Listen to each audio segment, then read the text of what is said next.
Please subscribe to Face TV Africa and turn the notification on. Face TV Africa, ẹ jọ̀ọ́ subscribe, hete. Face TV was Swoby.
Olori Temitope Ogunwusi, ọmọ wa jókòó tí olórí àgbàdì, ẹgbẹ́ olórí àgbàdì máa jókòó sí.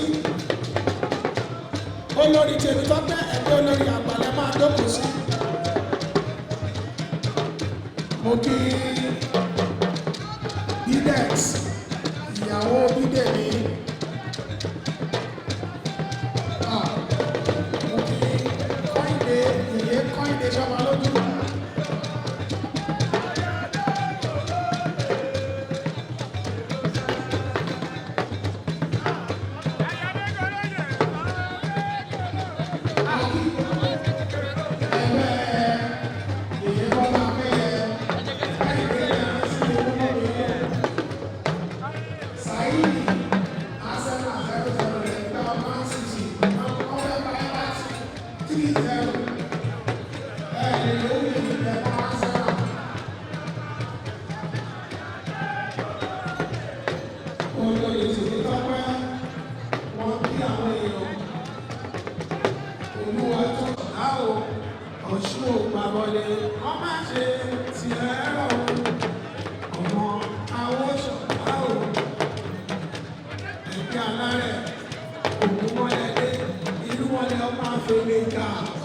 Ọmọ epo ṣẹṣẹ lórí ẹbọ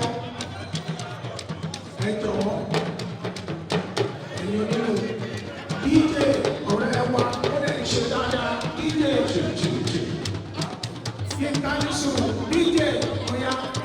Ṣé ìmọ̀ràn ìlú sísè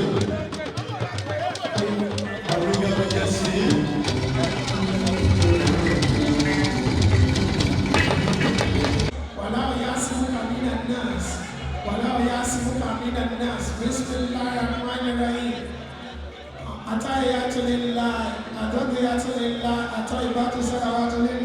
Assalamu alaikum aliyan nabi wa rahmatullahi wa barakatuh.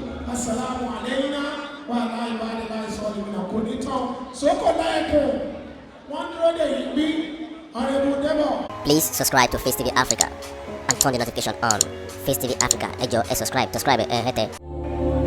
Face TV was Swoby.